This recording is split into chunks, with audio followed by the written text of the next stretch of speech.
รัชญาชีวิตจากหนังสือเล่มนี้ครับจะทำให้ท่านไม่ทุกข์ใจเรื่องความสัมพันธ์อีกเลยเราจะมาพูดถึงกล้าที่จะถูกเกลียด2เล่มนี้ครับในพาร์ทก่อนผมมีโอกาสได้ทำกล้าที่จะถูกเกลียดเล่มหนึ่งแล้วมีคุณผู้ฟังหลายท่านได้นำไปปรับใช้มีหลายเรื่องราวมากนะครับที่มันเกี่ยวข้องกับความสัมพันธ์โดยเฉพาะอย่างยิ่งความสุขและความทุกข์ของมนุษย์ก่อนอื่นคุณผู้ฟังน่าจะเคยเห็นหนังสือทั้ง2เล่มนี้มาก่อนจริงๆเป็นเล่มเดียวกันนะครับในภาษาต่างประเทศจะเรียกว่า The Courage to be Happy กล้าที่จะมีความสุขส่วนในบ้านเราเอามาแปลเป็นกล้าที่จะถูกเกลียดครับซึ่งผมชอบสำนวนการแปลของบ้านเราพอสมควรเลยก่อนอื่นเลยครับเนื้อหาทั้งหมดนี้มันจะเกี่ยวข้องกับปรัชญาในการบรรลุความสุขและความทุกข์ด้านความสัมพันธ์ผมอยากให้คุณผู้ฟังลองมาทบทวนอีกครั้งหนึ่งจริงๆครับความสุขกับความทุกข์ในชีวิตของท่านล้วนแล้วจะเกี่ยวข้องกับใครบางคนเสมอครับทุกครั้งทั้งความทุกข์และความสุขเกิดขึ้นจากความสัมพันธ์ครับนี่คือคีย์ที่สำคัญมากในพาร์ทแรกนะครับตอนที่ผมเคยได้อ่านในช่วงมัธยมปลายผมตั้งคำถามว่าเหตุใดที่ความสุขและความทุกข์ของเราขึ้นอยู่กับความสัมพันธ์แล้วอย่างการเจ็บไข้ได้ป่วยปัญหาทางการเงินมันก็ดูไม่เกี่ยวกับความสัมพันธ์แต่ผมได้คำตอบหนึ่งมาสมมตินะครับคุณผู้ฟังถ้าในโลกนี้ไม่มีมนุษย์คนใดอยู่เลยแล้วมีแค่ท่านคนเดียวปัญหาเรื่องการเงินมันจะยังมากวนใจท่านอยู่ไหมครับไม่ครับเพราะเงินมันไม่ได้มีมูลค่าอยู่แล้วมันมีมูลค่าเพราะมนุษย์ให้คุณค่ากับมันทุกคนอันนี้คือประเด็นที่หนึ่งแล้วสมมติเราอยู่คนเดียวบนโลกนี้แล้วเกิดเจ็บไข้ได้ป่วยแบบนี้มันก็ไม่เห็นจะเกี่ยวกับความสัมพันธ์เลยเรามาคิดในมุมนี้กัน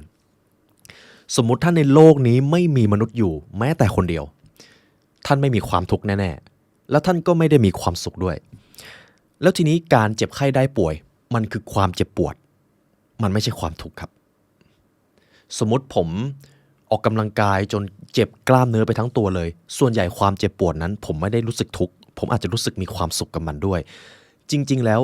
ความเจ็บปวดความเจ็บป่วยมันไม่ได้มีผลกับความสุขและความทุกข์เลยถ้าในโลกนี้ไม่มีความสัมพันธ์ท่านอาจจะตายไปโดยรู้สึกเฉยๆด้วยก็ได้เพราะท่านก็ไม่ได้มีความสุขอยู่แล้วเห็นไหมครับคุณผู้ฟังความสัมพันธ์คือทุกมิติของความรู้สึกมนุษย์ครับถ้าไม่มีคนอยู่ในโลกนี้คุณจะไม่โกรธคุณจะไม่กลัวคุณจะไม่สุขและคุณก็จะไม่ทุกข์นั่นเองผมเลยคิดว่านี่แหละครับคือปรัชญาที่สำคัญมากหากท่านเอาชนะจิตวิทยาความสัมพันธ์ได้ทั้งหมดจากอัลเฟรดแอดเลอร์นักจิตวิทยาท่านนี้นะครับท่านจะหลุดพ้นจากปัญหาความสัมพันธ์ทั้งปวงครับและนี่คือเหตุผลที่ทำไมผมถึงจะต้องเอาเล่มที่2มาให้คุณผู้ฟังได้เรียนรู้กันทุกท่านครับก่อนที่เราจะไปเรียนรู้กันต่อผมมีสิ่งหนึ่ง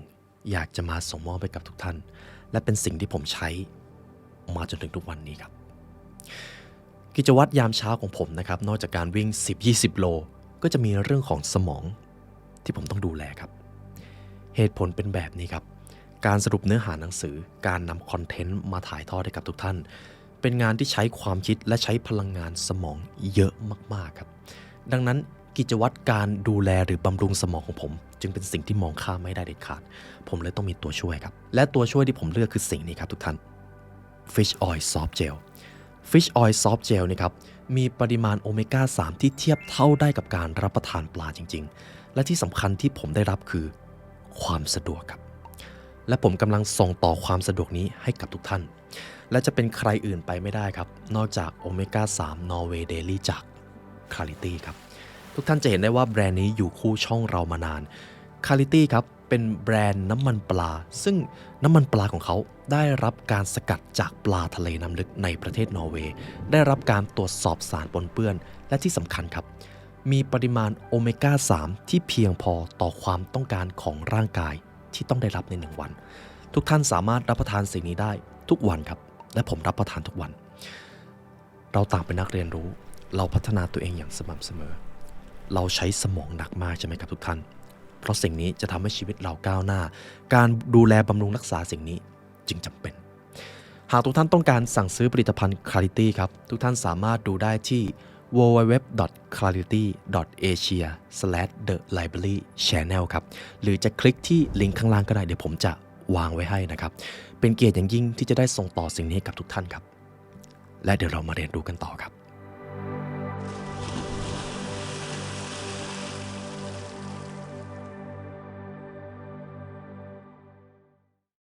เอาละครับเรามาเริ่มบทเรียนนี้จริงๆกันผมจะปฐมบทก่อนนะครับสิ่งที่ท่านกำลังฟังอยู่คือปรัชญาครับปรัชญาหากเราเอามาเทียบกับสิ่งหนึ่งที่เรียกว่าศาสนาผมชอบสิ่งนี้มากคุณผู้เขียนท่านนี้ครับคุณคิชิมิกับคุณโคกะเปรียบเทียบออกมาดีมากเลยปรัชญาคือชุดความรู้ที่ไม่สามารถบอกได้ว่าอันไหนถูกและผิดแต่ศาสนาจะมีกฎเกณฑ์และบอกชัดเจนว่าอะไรถูกอะไรผิดสิ่งที่ท่านกำลังฟังอยู่คือปรัชญาครับไม่มีใครตอบได้เลยว่ามันถูก 100% หรือผิด 100% ทำไมผมถึงจะต้องพูดเรื่องนี้เพราะหลังจากนี้ครับจะมีชุดความรู้มีหลายบทเรียนหลายตัวมากที่ท่านจะเริ่มตั้งคำถามว่ามันจริงหรือเปล่ามันดูขัดกับสามัญสำนึกของมนุษย์มากเลยแต่ครับมีหลายปรัชญามีหลายข้อมากที่ไม่สามารถเข้าใจได้ด้วยสามัญสำนึกแต่จะต้องเข้าใจด้วยจิตใจแล้วการเชื่อมโยงครับมันจะมีความซับซ้อนสำหรับบางข้อแต่ผมสัญญาว่าผมจะอธิบายให้ท่านเข้าใจง่ายที่สุดเรามาเริ่มกันคืนแรกครับผมจะเล่าก่อนว่าการเปิดตัวนะครับในช่วงหนังสือเล่มที่1เล่มสีฟ้าทุกท่านยังจำตัวละครหลักๆของหนังสือเล่มนี้ได้ไหมครับที่เป็นผู้ชายคนหนึ่งกับนักปรัชญามาคุยกันตอนแรกผู้ชายคนนี้เป็นคนคิดลบมากเจอปัญหาความสัมพันธ์แล้วก็ไม่รู้ว่าจะทำอย่างไรเป็นคนเขาเรียกว่าล้มเหลวในชีวิตคนหนึ่งเลยจนกระทั่งเขามาเจอนักปรัชญาและเขาได้เรียนรู้เรื่องของทฤษฎีจิตวิทยาจากอัลเฟรดแอดเลอร์ที่นักปรัชญาผู้นี้ได้นำเสนอไปชายผู้นี้ครับก็กลับมามีแรงบันดาลใจอีกครั้งหนึ่งและเขาก็ได้กลายไปเป็นครูครับครูที่สอนนักเรียนผมเดาว่าน่าจะเป็นนักเรียนมัธยมต้นแล้วกันแต่ทีนี้ครับชายคนนี้เอาสิ่งที่นักปรัชญาได้สอนไปใช้กับนักเรียนเขารู้สึกว่ามันไม่ได้ผลครับทีนี้แหละครับชายคนนี้ก็เลยโกรธเลยว่าโอ้โหนักปรัชญาคนนี้สอนอะไรมาวะเนี่ยเดี๋ยวจะต้องไปเถียงให้ได้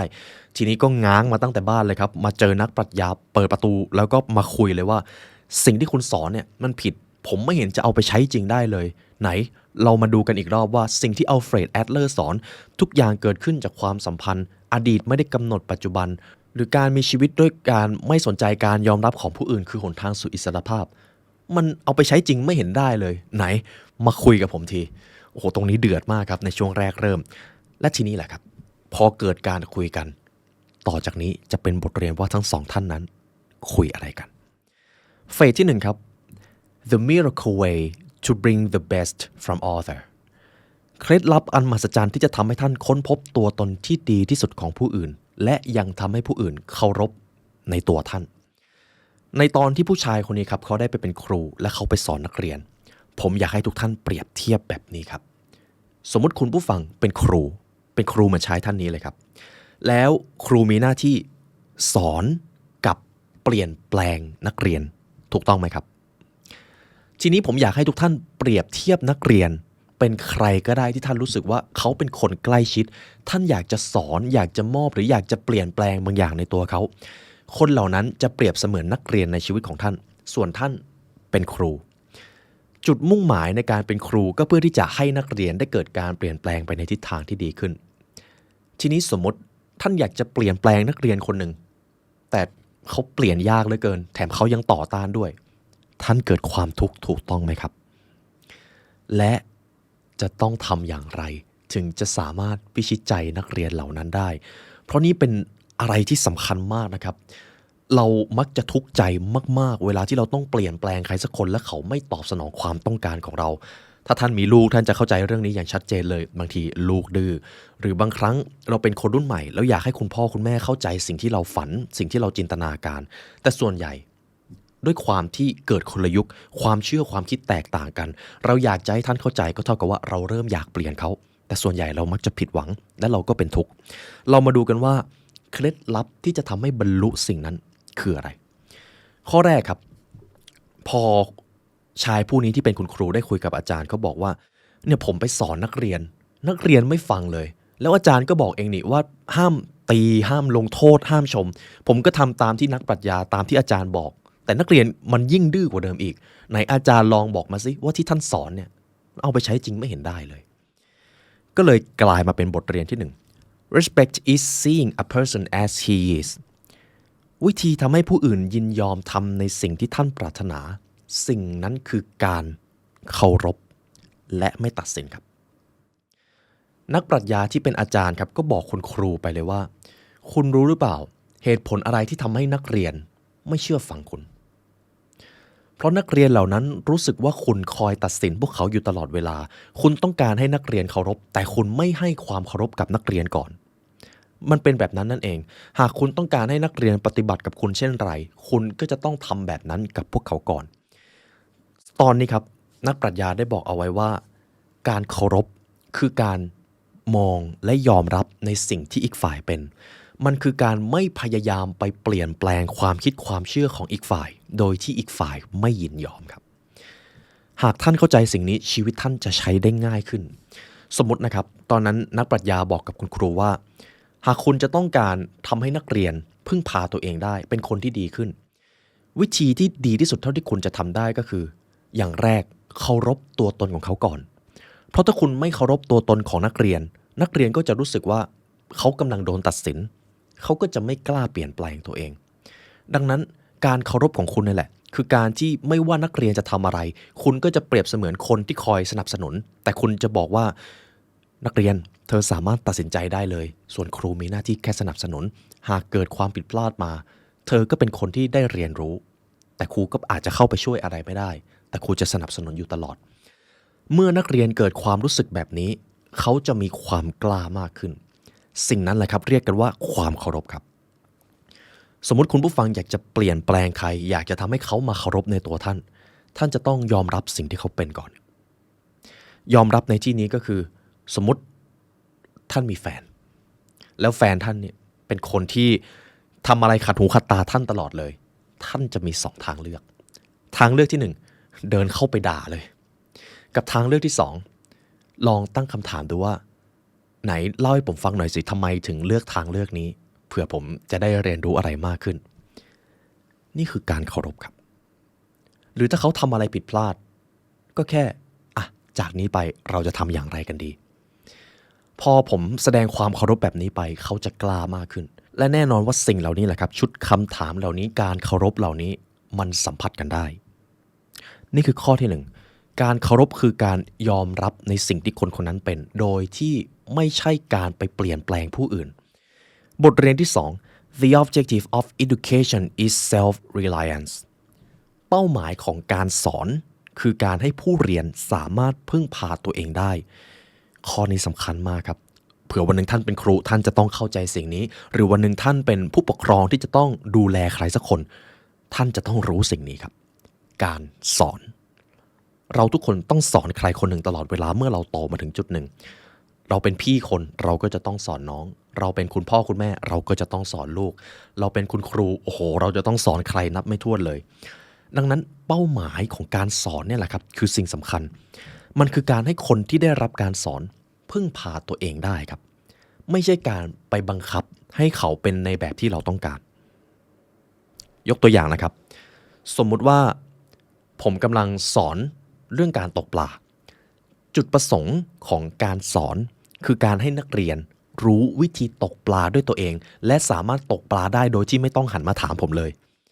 ไม่ใช่การที่ทำให้นักเรียนได้ปลาไปผมจะเอาปลาให้นักเรียนไม่ได้ครับอันนั้นคือการไปก้าวไก่และไม่ใช่การสอนผมเลยชอบประโยคนึงจากปรัชญาจีนเมื่อศิษย์พร้อมครูจะปรากฏและเมื่อศิษย์พร้อมจริงๆครูจะหายไปประโยคนี้สำคัญมากครับหากท่านจะต้องการสอนใครหรือจะต้องการทำให้ใครมีชีวิตที่ดีขึ้น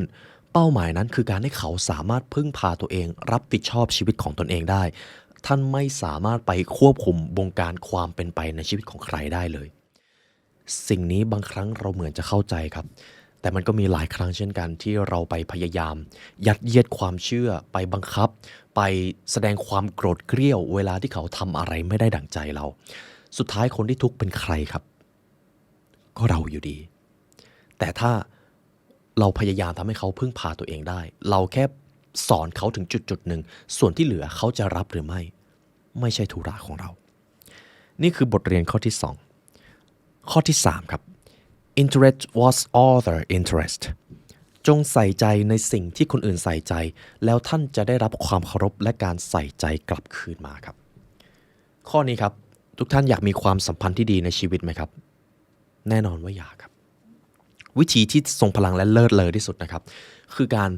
ให้ความใส่ใจในสิ่งที่อีกฝ่ายใส่ใจก่อนสมมุติผมมีนักเรียนคนหนึ่ง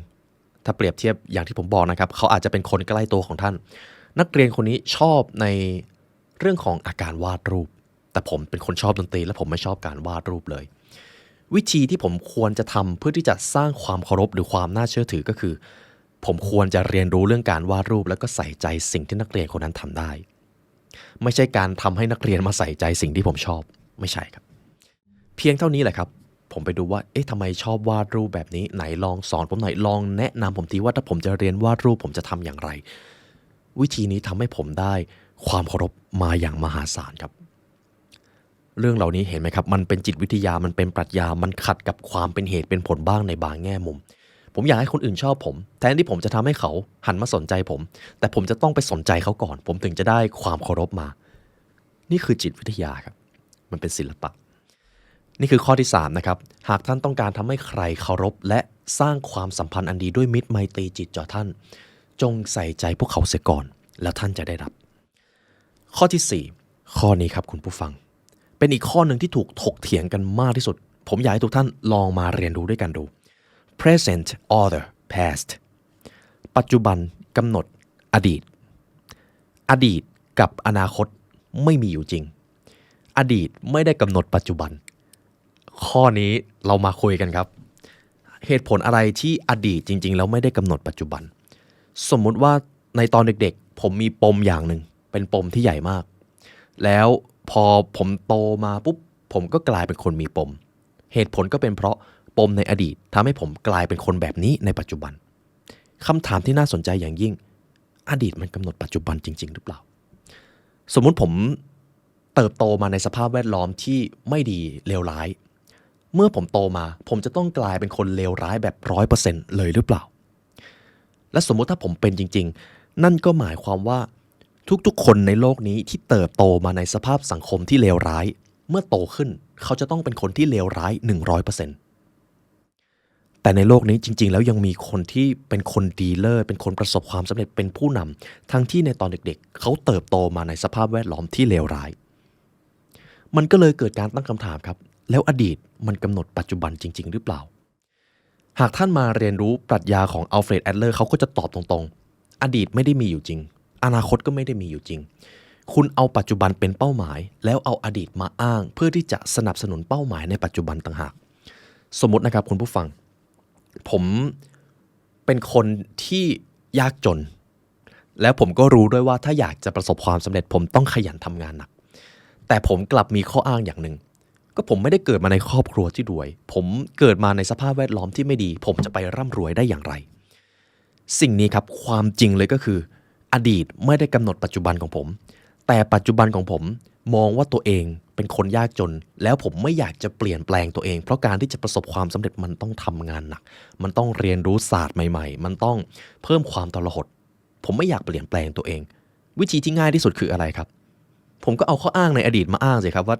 ผมไม่ได้รวยผมเกิดมาในครอบครัวที่ไม่ได้ร่ำรวยเกิดมาในสภาพแวดล้อมไม่ดีผมก็ไม่ต้องเปลี่ยนแปลงอะไรแล้วเพราะผมมีข้ออ้างผมรู้สึกดีและผมก็ยังยากจนเหมือนเดิมนั่นเอง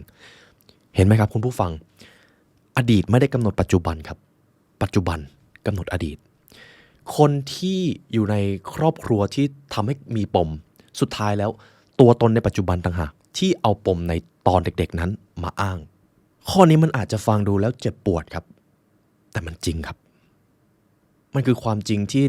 พอผมอ่าน3รอบ4รอบผมปฏิเสธไม่ได้เลยว่าจริงๆแล้วความจริงมันเป็นแบบนี้นี่คือสิ่งที่นักปรัชญาตอบกับชายหนุ่มที่เป็นครูนะครับทีนี้ชายหนุ่มคนนั้นก็ถามกลับมาเลยเดี๋ยวอาจารย์บอกว่าอดีตไม่มีอยู่จริงแล้วประวัติศาสตร์ที่เรียนกันมาตั้งแต่เด็กๆมันคืออะไรมันคือเรื่องโกหกมันคือวรรณกรรมหรืออย่างไรนักปรัชญาผู้นี้ตอบไปแบบนี้ครับเรามาลองคิดกันแบบนี้หากประวัติศาสตร์มันมีอยู่จริงแสดงว่ามันจะต้องเป็นแบบนั้นอะไรที่เกิดขึ้นแล้วย่อมจะต้องถูกเขียนขึ้นเป็นเรื่องราวนั้นแบบ 100% ทีนี้สมมติหากวันนี้มีสงครามเกิดขึ้นแล้วฝ่ายที่ชนะเปลี่ยนเป็นฝ่ายตรงข้ามประวัติศาสตร์มันก็ย่อมถูกเปลี่ยน ถ้าอย่างนั้นแล้วประวัติศาสตร์ที่เราเรียนรู้กันมาตั้งแต่เด็กๆมันคือเรื่องราวที่ถูกเขียนขึ้นจากผู้ชนะหรือเปล่าถูกต้องครับคุณผู้ฟังประวัติศาสตร์คือเรื่องเล่าที่เกิดขึ้นจากผู้ชนะผู้ชนะมีสิทธิ์เขียนประวัติศาสตร์เคยได้ยินประโยคนี้ไหมครับเรามาลองสมมติกันแบบนี้ในวินาทีที่เราอยู่ในโลกมิตินี้นะครับฝ่ายชนะสงครามคือฝ่ายพันธมิตรส่วนฝ่ายอักษะคือฝ่ายที่แพ้สงครามซึ่งแน่นอนว่าเราก็จะรู้ว่าฝ่ายสัมพันธมิตรเป็นฝ่ายธรรมะแต่ทีนี้ลองเปลี่ยนสมมติสงครามโลกครั้งที่2ครั้งนั้นฮิตเลอร์เป็นฝ่ายชนะทุกท่านลองคิดดูครับว่าวิชาประวัติศาสตร์ที่เราเรียนกันในตอนเด็กๆมันจะกลายเป็นอย่างไรเห็นอะไรไหมครับแม้แต่ประวัติศาสตร์ที่เราเรียนกันยังเป็นเพียงแค่เรื่องที่เกิดขึ้นจากคำบอกเล่าของฝั่งผู้ชนะประวัติศาสตร์จึงสามารถเปลี่ยนแปลงได้ในปัจจุบันสมมุติพอเวลาผ่านไปเกิดสงครามครั้งใหม่ขึ้นแล้วฝ่ายที่ชนะสงครามคือฝ่ายเดียวกับที่เคยอยู่ในฝั่งอักษะทีนี้แหละครับประวัติศาสตร์อาจจะต้องเขียนกันใหม่เลย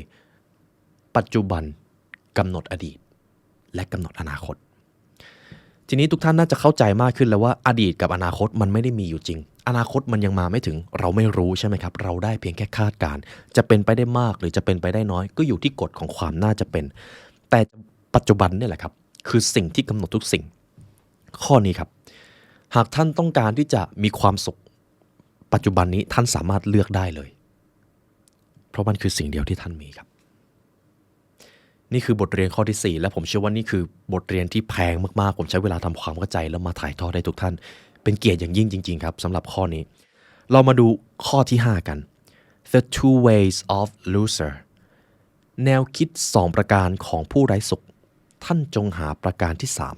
3คำว่าแนวคิด2ประการของคนไร้สุขนะครับเมื่อใดก็ตามที่คนมีความทุกข์จะมีความคิดอยู่2แบบเกิดขึ้น 1. คนอื่นช่างเลวร้ายและ 2. เราช่างน่าสงสาร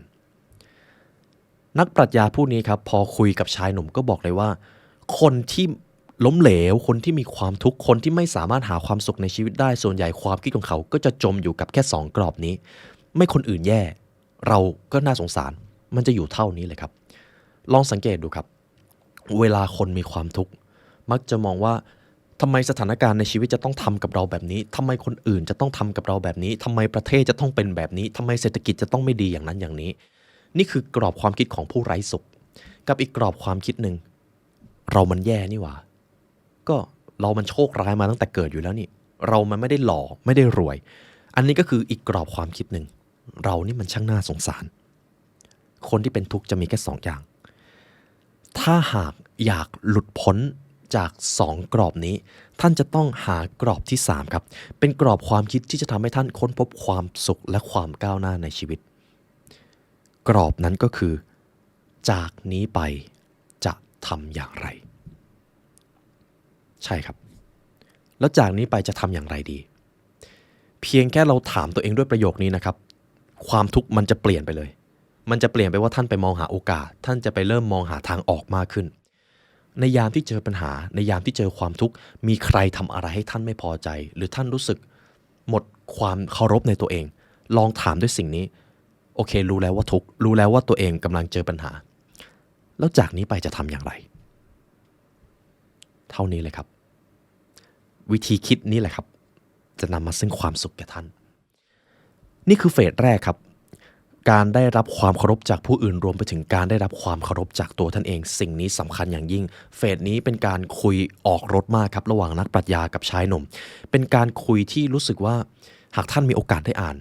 เหมือนท่านกำลังได้เดินทางไประหว่างเรื่องราว2ท่านนี้เลยเรามาที่เฟสที่2ครับ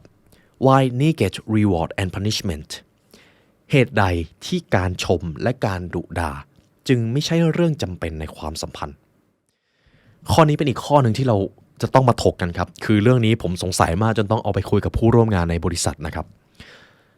นักปรัชญาแอดเลอร์และนักปรัชญาในหนังสือเล่มนี้บอกกับชายหนุ่มว่าไม่ว่าอย่างไรก็ตามการชมและการดุด่าไม่จำเป็นไม่ใช่เรื่องจำเป็นไม่ต้องมีก็ได้และจริงๆมันควรที่จะไม่มีความสัมพันธ์ถึงจะราบรื่นคุณผู้ฟังครับสมมุติผมเดินไปบอกท่านแล้วก็บอกว่าเราไม่ควรชมและเราก็ไม่ควรตำหนิผู้อื่น ท่านจะเห็นด้วยกับสิ่งที่ผมพูดไหมครับส่วนใหญ่จะไม่ค่อยเห็นด้วยครับเพราะมันขัดกับธรรมชาติของพวกเรามากเลยถ้าเราไม่ชมคนอื่นคนคนนั้นจะมีกำลังใจได้อย่างไรถ้าเราไม่ตำหนิผู้อื่นเขาจะรู้ได้อย่างไรว่าสิ่งที่เขาทำนั้นผิดคือตอนแรกผมก็ตอบไม่ได้ครับผมขออนุญาตเอาหนังสือเล่มนี้มาตอบแล้วกันครับผมจะค่อยๆเรียนรู้ไปกับทุกท่านด้วยข้อที่1ครับ don't rebuke and do not praise ห้ามว่าแล้วก็ห้ามชมเขาบอกเอาไว้ว่า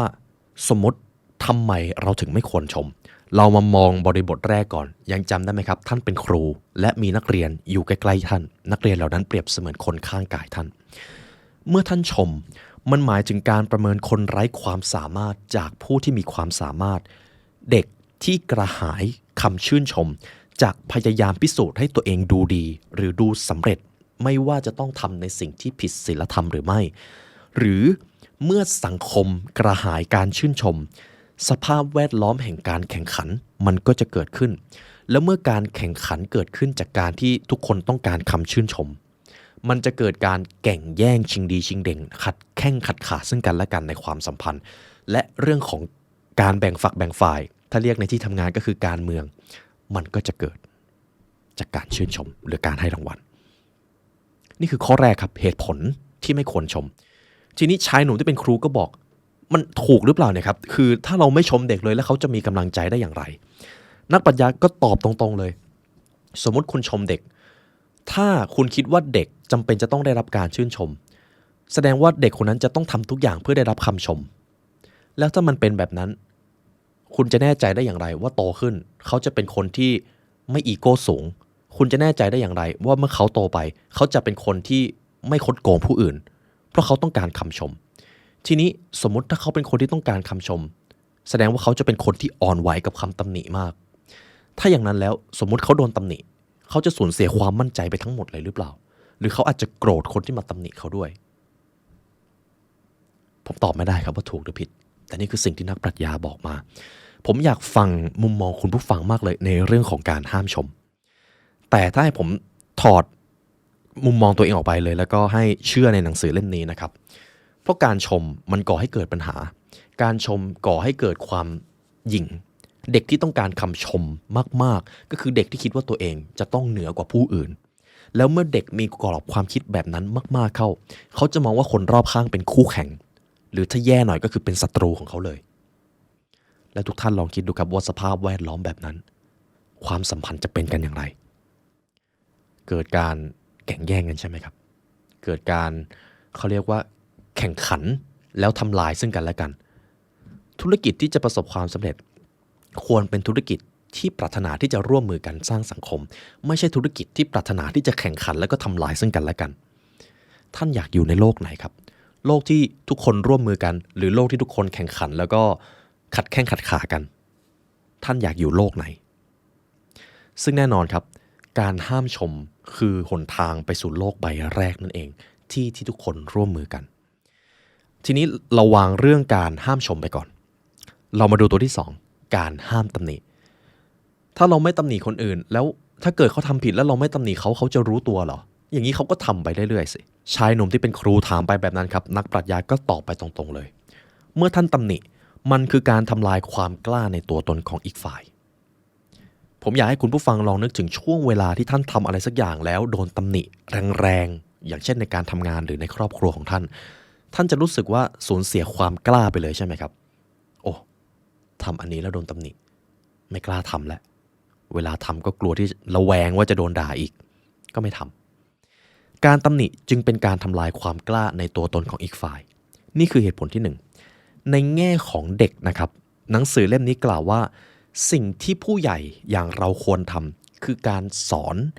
อนสิ่งที่เด็กไม่รู้ให้เขารู้และต้องไม่ใช่ด้วยการดุด่าเพราะพวกเขาไม่ใช่คนไม่ดีแค่พวกเขาแค่ไม่รู้อันนี้ในบริบทแรกครับสมมติคุณผู้ฟังจะสอนเด็กส่วนใหญ่เขาจะยังละเอียดอ่อนเขาจะยังไม่รู้เรามีหน้าที่สอนไม่ได้มีหน้าที่ด่าทีนี้ชายหนุ่มที่เป็นครูก็ถามต่อในบริบทเด็กพอเข้าใจได้แล้วถ้าในบริบทผู้ใหญ่ล่ะยังมีบางคนที่รู้ว่าสิ่งที่เขาทำเนี่ยมันผิดแต่เขาก็จะยังทำเช่นคนลักขโมย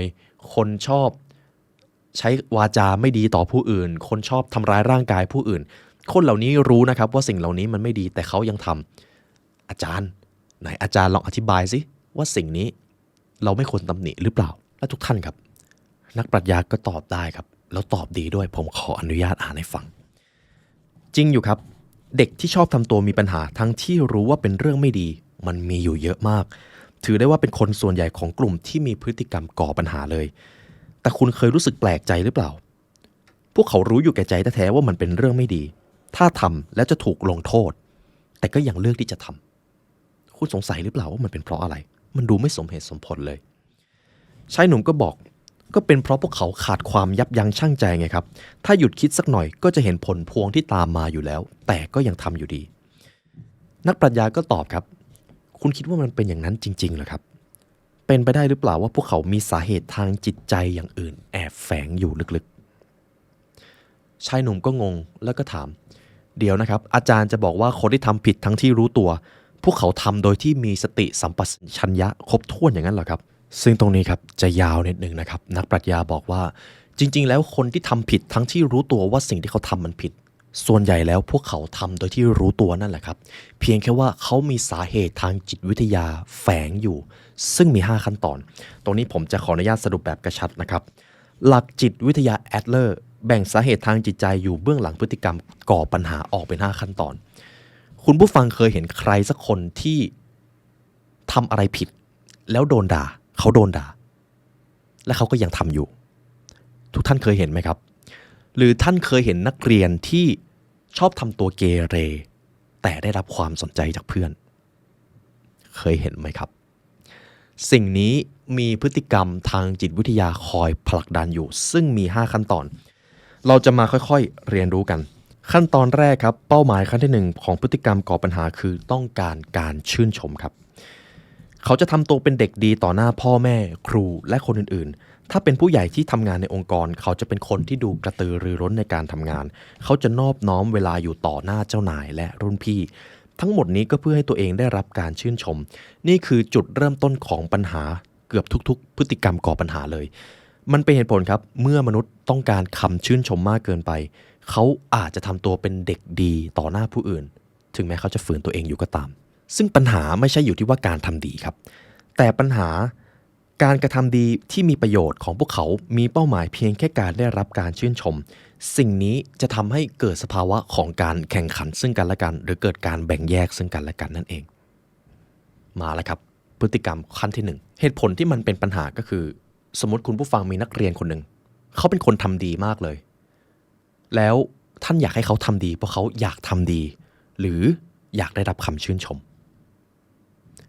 เราทุกคนอยากให้คนทำดีเพราะว่ามันเป็นสิ่งที่ดีใช่ไหมครับนั่นแหละครับคือพฤติกรรมก่อปัญหาขั้นที่1ขั้นที่1อาจจะไม่ได้รุนแรงมากแต่เมื่อใดก็ตามที่คนที่อยู่ในพฤติกรรมนี้ไม่ได้รับการชื่นชมหรือไม่ได้เป็นจุดสนใจ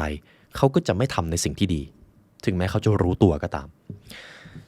เป้าหมายขั้นที่2ครับ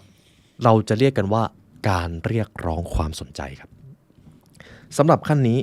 พวกเขาจะเกิดความคิดที่ว่าไม่ต้องชมผมก็ได้แต่ขอแค่เป็นจุดเด่นก็พอในโรงเรียนสมัยมัธยมเราจะเห็นสิ่งนี้ได้ง่ายครับเพราะมันเป็นช่วงที่ความต้องการของตัวตนมันเริ่มพุ่งพล่านออกมาท่านยังจำช่วงเวลาที่อยู่ในห้องเรียนแล้วจะมีเพื่อนบางกลุ่มชอบทำตัวเป็นจุดสนใจไหมครับแล้วยิ่งได้รับความสนใจยิ่งชอบไม่ต้องชมก็ได้แต่ขอได้รับความสนใจมันคือพฤติกรรมที่เกิดขึ้นจากการอยากได้รับสถานะเป็นคนสำคัญปัญหาที่มันจะเกิดขึ้นก็คือหากเขาต้องการความสนใจมากๆเข้าคุณว่ามันน่ารำคาญไหมครับเขาอาจจะเริ่มมาก่อกวนคุณเขาอาจจะเริ่มรู้สึกไม่ชอบคุณด้วยถ้าคุณไม่สนใจเขานี่คือพฤติกรรมขั้นที่2ขั้นที่3ครับผมหาก่อนว่าอยู่ตรงไหนนี่ครับขั้นที่3เกิดการช่วงชิงอำนาจครับ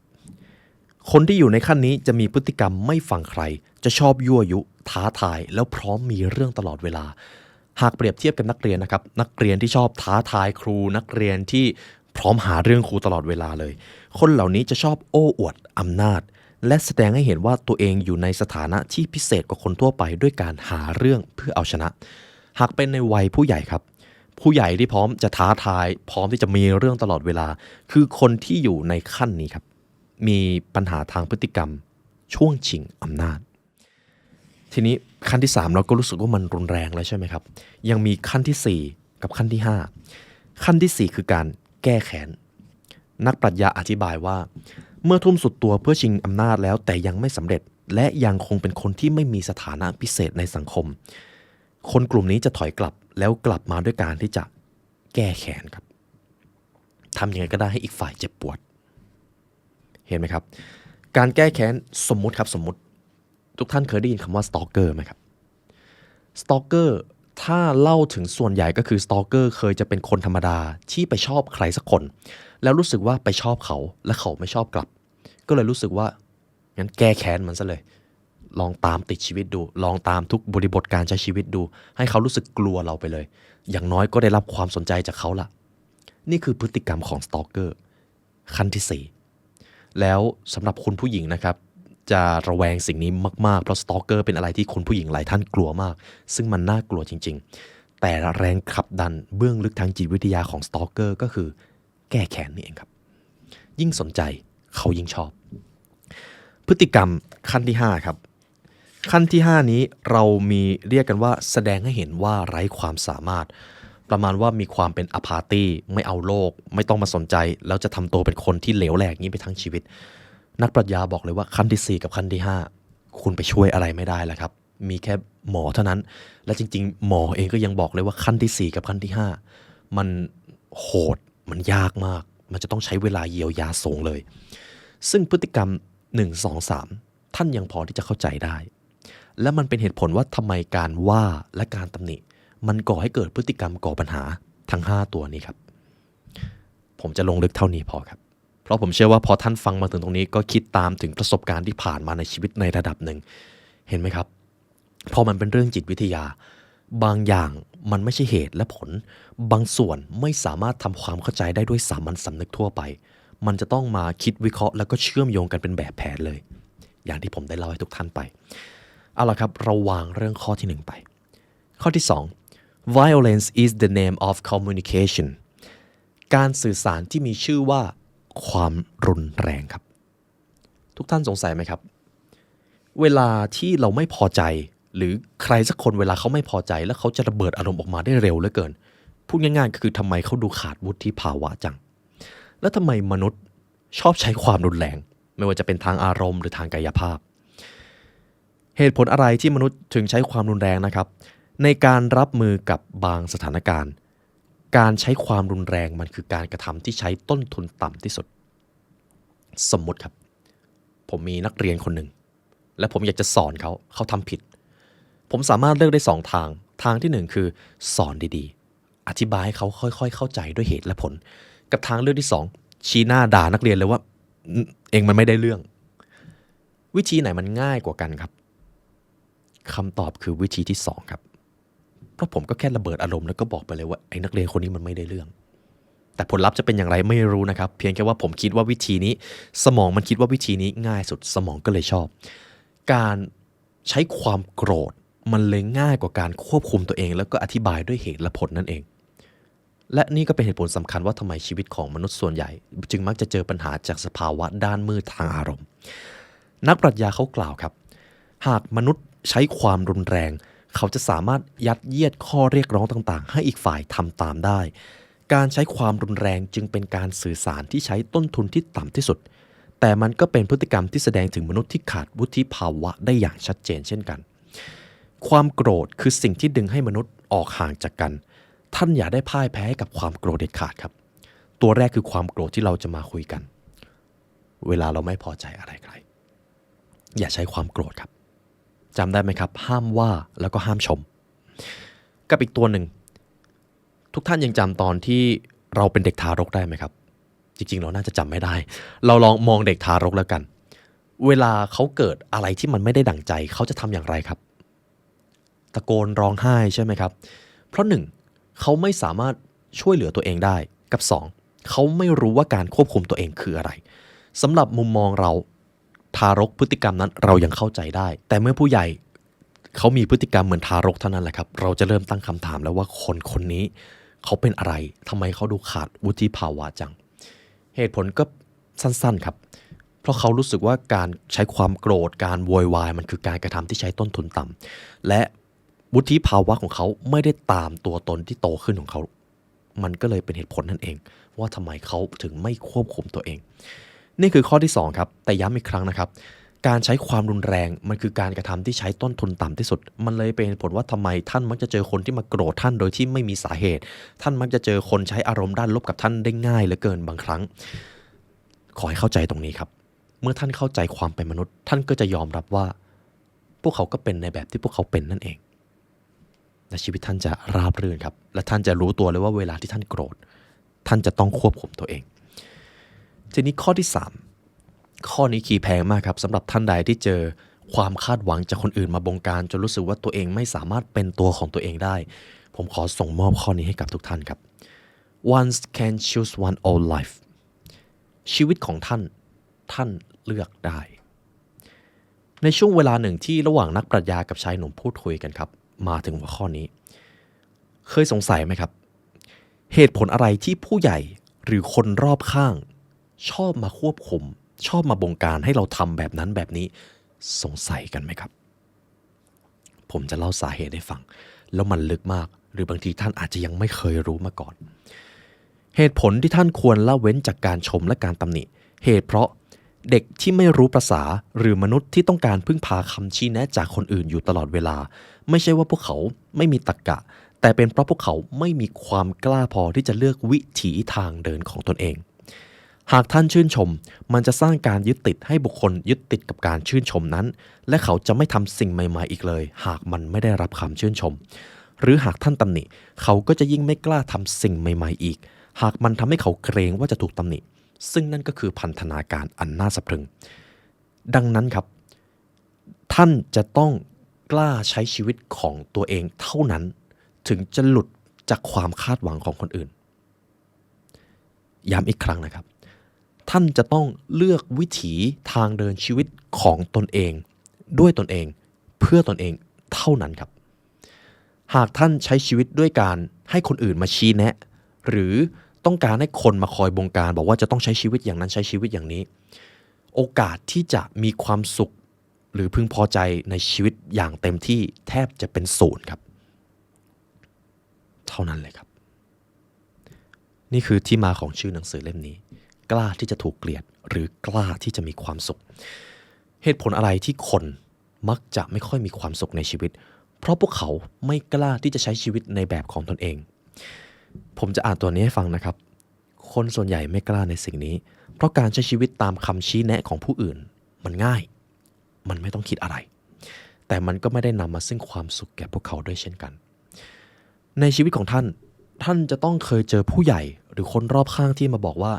อย่าไปเสี่ยงอย่างนั้นอย่าไปเสี่ยงอย่างนี้อย่าไปทำอะไรแบบนั้นแบบนี้เลยหรือพยายามอยู่ในกรอบเข้าไว้ซึ่งจริงๆแล้วมันมีแค่สาเหตุเดียวครับสาเหตุเดียวเลยคือเพื่อให้เด็ก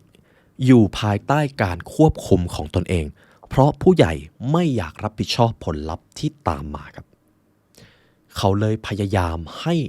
เด็กหรือนักเรียนของเขาอยู่ในกรอบเข้าไว้แล้วผลที่ตามมาก็คือเด็กเหล่านั้นไม่กล้าที่จะเลือกวิถีทางเดินชีวิตของตนราคาที่ต้องจ่ายมันแพงมากเห็นไหมครับมันเลยเป็นเหตุผลว่าทำไมเราถึงควรแยกแยะธุระให้ออกว่าหากการกระทำนั้นเกิดขึ้นคนที่รับผลลัพธ์เป็นใครหากเราไม่ได้เกี่ยวข้องกับผลลัพธ์เราไม่มีสิทธิ์ที่จะไปบังคับพวกเขาเท่านั้นเลยครับ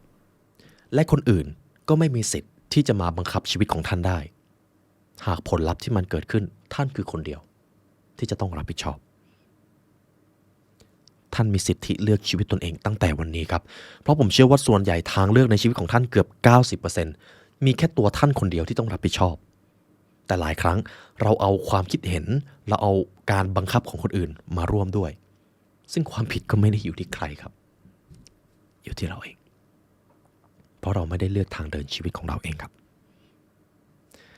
ดังนั้นนี่คือคีย์ที่เป็นประเด็นสำคัญที่สุดและแพงที่สุดในชีวิตของท่านถ้าท่านได้นำไปใช้จงกล้าที่จะมีความสุขจงกล้าที่จะถูกเกลียดและที่สำคัญครับจงกล้าที่จะเลือกวิถีชีวิตในแบบของตัวท่านด้วยตัวท่านเพื่อตัวท่านเอง ค่อยๆคิดตามประโยคนี้นะครับเพราะมันคือหนทางเดียวครับที่จะทำให้ท่านบรรลุทุกปัญหาในความสัมพันธ์รวมไปถึงทำให้ท่านสมปรารถนากับความสุขในชีวิตด้วย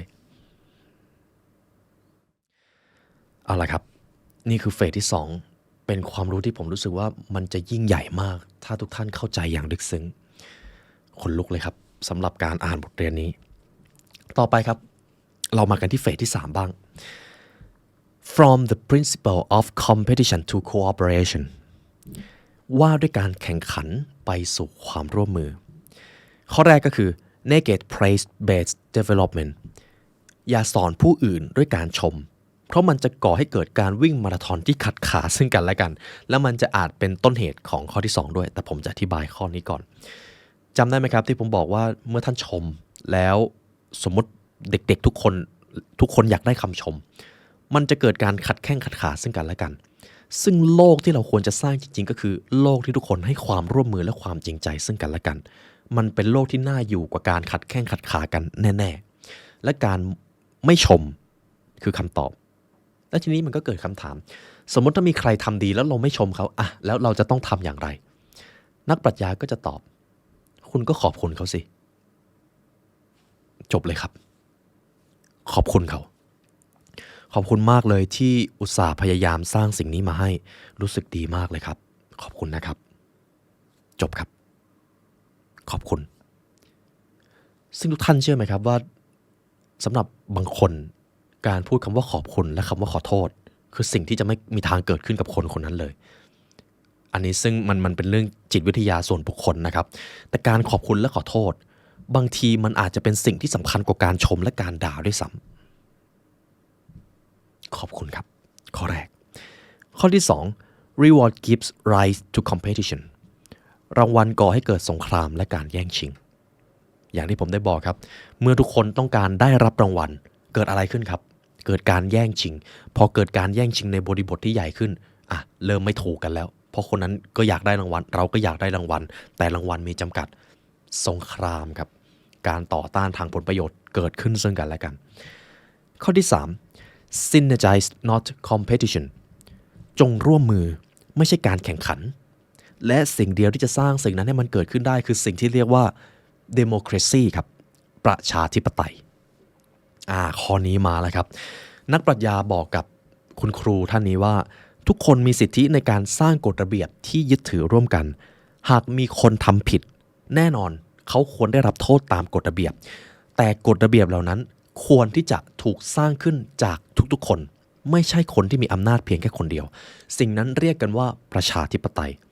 ดังนั้นสมมติคุณผู้ฟังเห็นคนทำผิดคุณไม่ตำหนิแต่คุณรู้ว่าสิ่งที่เขาทำมันผิดแน่นอนว่ามันก็จะต้องมีกฎระเบียบทางสังคมที่จะมาจัดการกับความผิดนั้นอยู่แล้วคุณจึงแทบจะไม่ต้องตำหนิเลยหากมีคนทำผิดใครครับมีหน้าที่รักษากฎหมายแน่นอนครับเจ้าหน้าที่รัฐบาลใช่ไหมครับซึ่งแน่นอนครับโลกของเรามีคนที่ทำหน้าที่นั้นอยู่แล้วมันจึงไม่ใช่หน้าที่ของเราเลยที่จะไปตัดสินโทษให้ใครไปตำหนิใครมันไม่ใช่หน้าที่ของเรามันไม่ใช่ธุระของเรานั่นเองหรือถ้ามีคนมาทำอะไรสักอย่างผิดแล้วมันส่งผลกระทบต่อท่านก็แค่บอกเขาว่าท่านได้รับผลกระทบเท่านั้นก็พอครับส่วนการลงโทษลงทันไม่ใช่ธุระของท่านครับถ้าท่านไม่ใช่คนที่รักษากฎหมายนั่นเองกับนโยบายการทำงานส่วนใหญ่ผมเองเอาสิ่งนี้เอาวิชานี้ไปใช้นะครับกฎระเบียบในองค์กรจะมีอยู่หลายข้อเลยที่ผมให้ผู้ร่วมงานทุกคนร่วมกันร่างขึ้นมาผมจะไม่ใช่คนที่ไปบอกว่าทุกคนจะต้องทำตามกฎนั้นกฎนี้ไม่ใช่ครับแต่ผมให้ทุกคนช่วยกันสร้างขึ้นมาสิ่งนี้ทำให้พวกเขารู้สึกว่าเขาเป็นส่วนหนึ่งขององค์กรเป็นส่วนหนึ่งของสภาพแวดล้อมทางสังคมมันคือประชาธิปไตยครับอะไรที่ไม่จำเป็นผมก็ไม่จำเป็นจะต้องเข้าไปบังคับนอกจากมันจะจำเป็นจริงๆซึ่งมีน้อยมากครับส่วนใหญ่พวกเขาร่วมกันสร้างขึ้นมาเองสิ่งนี้ทุกท่านลองเอาไปใช้ก็ได้ครับที่บ้านสมมุติทุกท่านเป็นหัวหน้าครอบครัวให้คนในบ้านร่วมกันมาร่วมกันร่างกฎดีกว่าลูกอยากร่างกฎอะไรในบ้านนี้คุณแม่สามีภรรยาอยากร่างกฎอะไรในบ้านนี้และผมอยากร่างกฎอะไรในบ้านนี้เรามาร่วมกันร่างกันอันไหนเห็นว่าดีเห็นว่าชอบเรามาเลือกข้อนั้นลองทำดูครับในห้องเรียนก็ได้ในองค์กรของท่านก็ได้ประชาธิปไตยท่านแทบจะไม่ต้องว่าหรือไม่ต้องชมเลยนี่คือเฟสที่3นะครับ จะเป็นเฟสที่เกี่ยวกับเรื่องของการสร้างสภาพแวดล้อมที่ร่วมมือซึ่งกันและกันต่อไปผมจะพูดถึงเฟสสุดท้ายครับเฟสนี้จะเกี่ยวกับเรื่องชีวิตของท่านการปรนนิบัติกับความสัมพันธ์รอบตัวท่านหนังสือเล่มนี้น่าจะยาวพอสมควรเลยครับเฟสที่4สุดท้ายนี้เรามาพูดถึงเฟสสุดท้ายครับเฟสที่4 give and it shall be given to you จงให้แล้วท่านจะได้รับนั่นเองคุ้นไหมครับประโยคนี้ถูกเขียนขึ้นในลูกาของพระคัมภีร์ไบเบิลนั่นเองจงให้แล้วท่านจะได้รับข้อแรกเลยก็คือ all joy is interpersonal relationship ความสุขทั้งหมดล้วนเกิดจากความสัมพันธ์ทั้งสิ้นทุกท่านอยากมีความสุขไหมครับคำตอบเดียวเลยครับทำอย่างไรก็ได้ให้มิตรภาพรอบตัวของท่านเป็นมิตรภาพความสัมพันธ์ที่ดีแก่ท่านใครที่เป็นศัตรูของท่านคนคนนั้นจะมีโอกาสมากที่จะเข้ามาเป็นเสี้ยนหนามกวนใจท่านหรือทำให้ท่านทุกข์ลองทำยังไงก็ได้ให้ศัตรูคนนั้นกลายเป็นมิตรและคนที่จะได้รับผลประโยชน์มากที่สุดไม่ใช่เขาแต่คือท่านครับเพราะท่านให้มิตรภาพไปและท่านก็ย่อมได้รับมิตรภาพกลับมาหากท่านต้องการผูกมิตรกับใครจงให้สิ่งนั้นไปแก่พวกเขาก่อนแล้วท่านจะได้รับผมชอบประโยคนึงของคุณนโปเลียนฮิลที่เขาบอกนะครับวิธีดึงดูดมิตรภาพจากผู้อื่นที่สูงส่งและเลิศเลอที่สุดคือการที่ท่านดึงดูดตัวเองไปหาพวกเขาก่อนแล้วท่านจะได้รับกลับมานี่คือข้อแรกครับข้อที่2 trust and confidence ความเชื่อใจกับความเชื่อถือคุณผู้ฟังคิดว่าความเชื่อใจกับความเชื่อถือต่างกันอย่างไรครับสำหรับหนังสือเล่มนี้นะครับเขาบอกว่าความเชื่อใจคือการเชื่ออย่างไร้เงื่อนไขโดยไม่มีหลักประกันแต่การเชื่อถือคือการเชื่อโดยมีหลักประกันยกตัวอย่างเช่นอาการกู้เงินถ้าเรามีหลักประกันไม่ดีหรือมีเครดิตไม่ดีธนาคารก็ไม่ปล่อยนั่นคือการเชื่อถือดังนั้น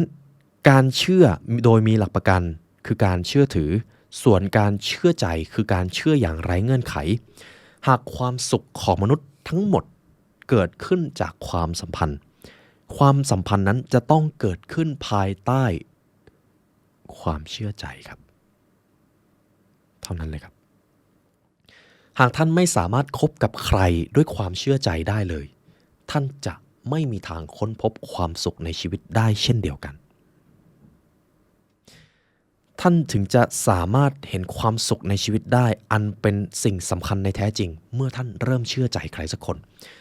มันคือการเชื่ออย่างไร้เงื่อนไขครับทีนี้คำถามเกิดขึ้นแล้วถ้าเราเชื่อใจทุกคนในโลกเลยอย่างนี้เราจะไม่โดนหลอกหรอนักปรัชญาผู้นี้ตอบมาแบบนี้ครับในยามที่ท่านทำงานสิ่งที่สำคัญที่สุดไม่ใช่งานแต่คือความสัมพันธ์กับเพื่อนร่วมงานเพราะความสุขและทุกข์ในอาชีพของท่านมาจากความสัมพันธ์ผู้ร่วมงานลูกค้าหัวหน้าคู่ค้าทั้งหมดคือความสัมพันธ์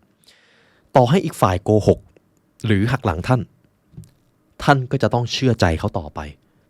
โอ้โหตรงนี้เป็นอีกจุดครับที่เราควรมาถกกันผมจะขอนำประโยคนึงของศาสดาเยซูสนะครับหากมีคนเกลียดท่านจงอวยพรเขาหากมีคนขโมยเสื้อคลุมของท่านจงให้เขาไปหากมีใครมาขออะไรท่านจงให้เขาไปหากเขาขอเพิ่มอีกก็จงให้เขาเพิ่มไปอีกและวิธีนี้ท่านนี่แหละจะเป็นคนที่ได้รับความสุขสำราญในชีวิตมากที่สุดเพราะท่านให้มันเป็นสิ่งที่ขัดกับสามัญสำนึกใช่ไหมครับแต่มันคือหนทางอันเลิศเลอที่จะทำให้ท่านมีความสุขเพราะจะทำให้ท่านมีมิตรภาพและความสัมพันธ์อันดีงามสมมุติมีคนคนหนึ่งมาโกหกท่านมาหักหลังท่านแล้วท่านยังเลือกที่จะเชื่อใจเขายังไงเขาก็จะรู้สึกผิดและเมื่อถึงจุดหนึ่งเขาอยากกลับตัวกลับใจท่านจะเป็นคนที่มีบารมีสูงส่งกับเขามหาศาลเพราะท่านให้อะไรไปครับความเชื่อใจมันอาจจะเป็นข้อที่หนักหน่วงนะครับแต่สุดท้ายแล้วมนุษย์จะเชื่อคำพูดของคนที่เชื่อเขาเท่านั้นไม่ใช่ความถูกต้องพูดง่ายๆก็คือสมมติผมจะทำให้ใครสักคนเชื่อในตัวผมหรือเคารพในตัวผมควรที่จะเชื่อเขาก่อนหากผมจะสอนใครสักคนและเขารู้ว่าผมไม่ได้เชื่อมั่นในตัวเขาต่อให้ผมจะพูดดีพูดถูกต้องขนาดไหนเขาก็จะไม่เชื่อในสิ่งที่ผมพูดเลยเพราะผมไม่ได้เชื่อในตัวตนของเขาก่อนนั่นเองครับ นี่คือประเด็นสำคัญของข้อนี้สุดท้ายแล้วถ้าท่านไม่เชื่อใจคนที่ท่านกำลังพูดคุยหรือปฏิสัมพันธ์อยู่เขาก็จะไม่มีทางเชื่อใจท่านเลยนี่คือข้อที่2ครับส่วนข้อที่3 first believe ท่านจะต้องเป็นฝ่ายเชื่อผู้อื่นก่อนเสมอจงเชื่อมั่นในพวกเขาเชื่อใจพวกเขาไม่ว่าเขาจะเป็นใครถอดหน้ากากออกไปเลยครับแล้วจงเลือกที่จะเชื่อใจคนเหล่านั้นจงรักเพื่อนบ้านของท่านเหมือนที่ท่านรักตัวท่านเองและข้อสุดท้ายครับผมจะปิดประโยคด้วยคำนี้ครับ give and it shall be given to you จงให้แล้วท่านจะได้รับจงเป็นผู้ให้ครับให้มิตรภาพให้คำพูดที่ดีให้แรงบันดาลใจให้สิ่งที่ดีงามในชีวิตของท่านแก่พวกเขาท่านจะได้รับโดยที่ท่านไม่ต้องร้องขออะไรเลยแม้แต่อย่างเดียวแต่ท่านจะได้รับนี่คือปรัชญาข้อสุดท้ายจากหนังสือเล่มนี้นะครับบทสุดท้ายจริงๆผมมา3/4แล้วแต่บทสุดท้ายครับทุกท่านผมอยากให้ทุกท่านมีโอกาสได้ศึกษาด้วยตนเองและมันเป็นอีกบทที่ลึกซึ้งแต่เพียงเท่านี้มันก็เพียงพอแล้วครับที่จะทำให้ทุกท่านบรรลุทุกปัญหาความสัมพันธ์อีกทั้งจะทำให้ท่านค้นพบความสุขในความสัมพันธ์ด้วยในการทำงานความสุขและความทุกข์ของท่านไม่ได้เกี่ยวกับงานแต่เกี่ยวกับความสัมพันธ์ในการทำงานในครอบครัวชีวิตครอบครัวของท่านจะสุขหรือทุกข์ก็ขึ้นอยู่กับความสัมพันธ์ของคนในครอบครัวในชีวิตของท่านชีวิตทั่วไปจะสุขหรือจะทุกข์ก็ขึ้นอยู่กับมิตรภาพรอบตัวของท่านไม่ใช่สิ่งอื่นใดเลยดังนั้นครับจุดมุ่งหมายของหนังสือเล่มนี้ก็คือให้ท่านบรรลุความสุขอันแท้จริงในชีวิตจากกล้าที่จะถูกเกลียดหรือกล้าที่จะมีความสุขของทั้ง2เล่มนี้นะครับสุดท้ายนี้นี่คือหนังสืออีกเล่มหนึ่งที่เปลี่ยนชีวิตผมในวัยเด็กครับผมมีโอกาสได้อ่านช่วงมัธยมปลายนะครับแล้วเป็นหนังสือที่คือตอนวัยรุ่นผมไม่ได้มีเงินซื้อหนังสือผมก็เลยจะต้องอ่านหนังสือหลายๆรอบและเล่มนี้แหละครับคือเล่มที่ผมอ่านเยอะมากที่สุดผมจำได้ว่าในช่วงก่อตั้ง The Library ช่วงแรกๆนะครับนี่ก็เป็นหนังสือชุดแรกๆเลยที่ผมนำมาสรุปและวันนี้รู้สึกเป็นเกียรติมากครับที่ได้นำหนังสือชุดนี้มาบอกเล่ากันอีกครั้งหนึ่งเป็นเกียรติมากจริงๆครับและเช่นเคยครับหากทุกท่านฟังมาถึงตรงนี้แล้วอยากใช้เวลาเรียนรู้พัฒนาตัวเองทุกท่านมีนิยามความสำเร็จและแน่นอนครับความรู้การเรียนรู้มีไม่สิ้นสุดและเรามีความรู้ชุดใหญ่ที่จะทำให้ท่านยกระดับชีวิตของตนเองทั้งตำราความสำเร็จตำราการพัฒนาตนเองรวมไปถึงตำราจิตวิทยาครับทั้งศาสตร์ที่สามารถนำไปพัฒนาตนเองหรือเอาไว้รับมือกับจิตวิทยาด้านมืดของมนุษย์ศาสตร์เหล่านั้นพวกเราได้ทำลงไว้ในพรีเมียมคอนเทนต์ครับหากทุกท่านต้องการเรียนรู้ผ่านคอนเทนต์เหล่านั้นครับทุกท่านสามารถเรียนรู้ได้2ช่องทางทั้ง www.thelibrarylearn.com และ YouTube Membership นะครับกดปุ่มจอยข้างล่างได้เลยในที่อย่างนั้นจะมีบางความรู้ที่ผมไม่สามารถนำมาพูดออกสื่อได้บางความรู้มันดาร์กมากจริงๆครับผมเลยขออนุญาตเอาไปทำไว้ในนั้นและเป็นเกียรติอย่างยิ่งครับที่เราจะได้เรียนรู้กันในที่อย่างนั้นพวกเราตั้งใจกันทำมาเพื่อพวกท่านครับและสุดท้ายนี่ครับวันนี้ได้เวลาอันสมควรแล้วทีมงาน The Library Learn และตัวผมไลออนยุวสิงห์ขอกล่าวอำลาทุกท่านไปก่อนขอให้วันนี้เป็นวันที่ดีของทุกท่านนะครับสวัสดีครับ